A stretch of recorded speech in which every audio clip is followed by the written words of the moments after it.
तो स्टूडेंट्स, जैसे कि हमने लास्ट वीडियो में डिस्कस किया कि टेम्परेचर का कहीं ना कहीं रोल होता है ऑन एयर प्रेशर। तो इस कंसेप्ट को समझने के लिए हमारे पास एक्टिविटी है। इस एक्टिविटी का नाम है air expands on heating.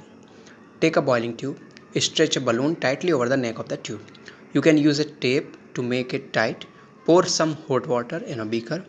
Insert the boiling tube with the balloon in the hot water. Observe for 2 to 3 minutes for any change in shape of the balloon. Take the tube out, let it cool down to the room temperature. Take some ice cold water in another beaker and place the tube with the balloon in cold water for 2-3 minutes. Observe the change in the shape of the balloon. तो बहुत ही easy concept है इसका कि एक बार आपने क्या किया, जो ट्यूब ली थी उसमें आपने क्या किया है, क्या क्या लिया है, बॉइलिंग ट्यूब है वो, उसके ऊपर आपने क्या है, एक बलून को टाइटली कवर कर दिया है उसके ऊपर। ठीक है, उसको टाइट करने के लिए आपने उस पर टेप भी लगा सकते हैं। फिर उसके बाद आप क्या करेंगे, उस ट्यूब को किस में रख देंगे, एक बीकर में रख देंगे जिसमें गर्म पानी भरा हुआ है। फिर आप उस 2-3 मिनट के लिए उसको छोड़ देंगे। क्यों छोड़ देंगे? ऑब्ज़र्व करने के लिए कि कहीं बलून की शेप में कोई चेंज हो रहा है। फिर आप उसको क्या करेंगे, बाहर निकालेंगे। फिर उसको अगले बीकर में आप रख देंगे जिसमें कैसा है, चिल्ड वाटर है, ठंडा पानी है या फिर आइस है।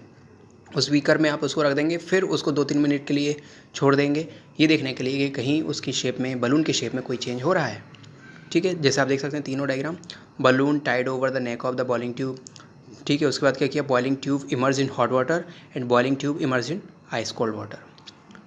तो दोनों जो कंडीशन है वहाँ पर हमको कुछ ना कुछ चेंज बलून की शेप में जरूर देखने को मिलेगा। Think and try to answer. What makes the balloon inflated when the boiling tube is placed in hot water? तो ऐसी कौन सी चीज़ है जो कि बलून को बलून की शेप में चेंज यानी कि इन्फ्लेट हो रहा है। जैसे आप देख सकते हैं फर्स्ट में इस तरह से बलून की शेप में चेंज हो रहा है। तो ऐसी कौन सी चीज़ थी जिससे ये सब चेंज हुआ?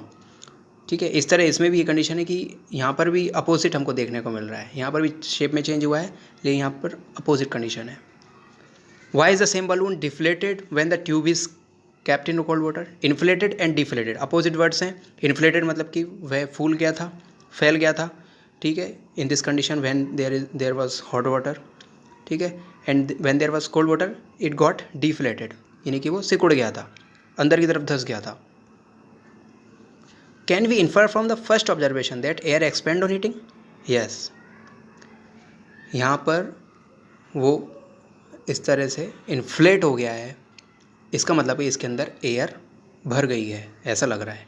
दैट मीन्स एयर यहाँ पर एक्सपेंड हुई है। ट्यूब के अंदर एयर तो होगी ही, गर्म हवा गर्म या फिर हम कह सकते हैं इसको टेम्परेचर ज़्यादा होने पर एयर एक्सपेंड हो गई, इस वजह से ये बलून इन्फ्लेट हो गया। और इस कंडीशन में जब कोल्ड वाटर था तो टेम्परेचर कम होने की वजह से एयर कंप्रेस हो गई, कंडेंस हो गई, इस वजह से वो डिफ्लेट हो गया। Can you now state what happens to the air in the boiling tube when it cools down? Yes, the next activity is very interesting. This will make you understand more about hot air. Activity 8.6. Take 2 paper bags or empty paper cups of the same size. Hang the 2 bags in the inverted position on the 2 ends of a metal or wooden stick. तो जो आपको pictures दे रखे हैं इससे activity समझने में बिल्कुल आसानी है, कोई इसमें प्रॉब्लम नहीं है। आप इसको आसानी से देख सकते हैं, पिक्चर की हेल्प से इसको समझ सकते हैं। ठीक है, आपको क्या करना है, आपको फिर से रीड करना है जो भी मैं आपको समझा रहा हूँ। आप इसको फिर से रीड करेंगे और पिक्चर्स को केयरफुली ऑब्जर्व करेंगे कि इसमें क्या हो रहा है। ठीक है, तो इसमें हमने क्या किया है, 2 पेपर बैग्स लिए हैं, एम्प्टी पेपर कप्स भी ले सकते हैं इनके जगह पर सेम साइज़ के होने चाहिए। ओके, यहाँ पर कैंडल भी हमको यूज़ करना है तो इसको हमको बहुत ही केयरफुली यूज़ करना पड़ेगा, इसमें कॉशन भी लिखा हुआ है। तो आप देख सकते हैं we have to take these in the inverted position on the 2 ends of a metal or wooden stick. ये wooden stick पर दोनों को हमने टाई किया हुआ है, इन्वर्टेड है दोनों, मतलब कि इनका एंड जो ओपन एंड है वो नीचे की साइड है, इन्वर्टेड है इसलिए। Tie a piece of thread in the middle of the stick. Hold the stick by the thread. जिस तरह हम तराजू को पकड़ते हैं उस तरह हमको बीच में एक धागा लेकर, ये देखिए, तो यहाँ बीच में बिल्कुल हमको इसको होल्ड करना है।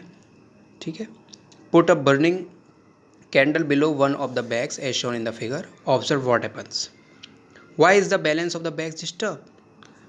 ठीक है, हम दूर बिल्कुल नज़दीक नहीं ले जाना है, जो बर्निंग कैंडल है उसके ऊपर एक बैग को हम ले जाएंगे, ठीक है, ऊपर रखेंगे।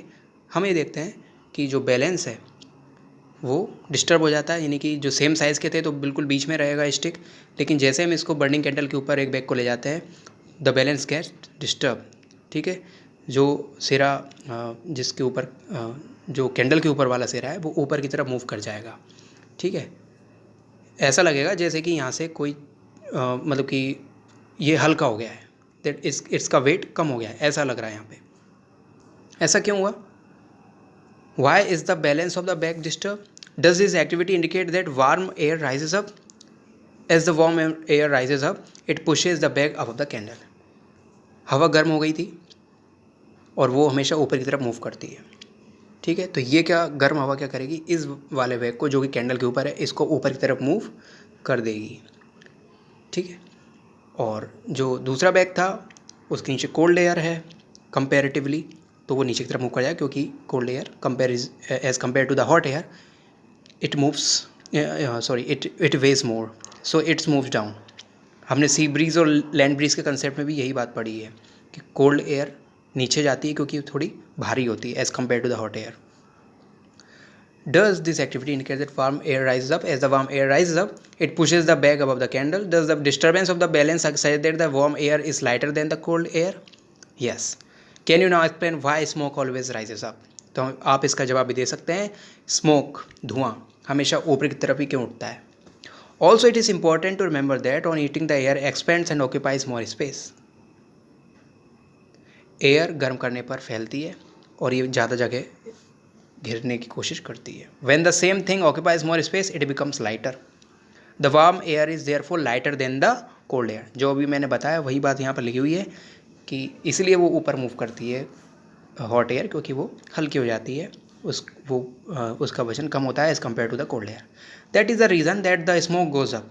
In nature, there are several situations where warm air rises at a place. The air pressure at that place is lowered. The cold air from the surrounding areas rushes in to fill its place. तो जहाँ पर गर्म हवा होगी वो ऊपर तरफ जाएगी, और जब वो ऊपर जाती है तो वो जगह खाली होगी, वहाँ पर कुछ नहीं है, तो वहाँ पर कौन सी एयर आ जाएगी, कोल्ड एयर। तो ये हमने कहाँ पढ़ा है, सी ब्रीज और लैंड ब्रीज वाली कंडीशन में ये कंसेप्ट हमने पढ़ा है, उसको आप रिकॉल कर सकते हो और इस कंसेप्ट से रिलेट कर सकते हैं। This sets up convection in air as you learn in chapter 4, ठीक है। नेक्स्ट टॉपिक हम नेक्स्ट वीडियो में देखते हैं।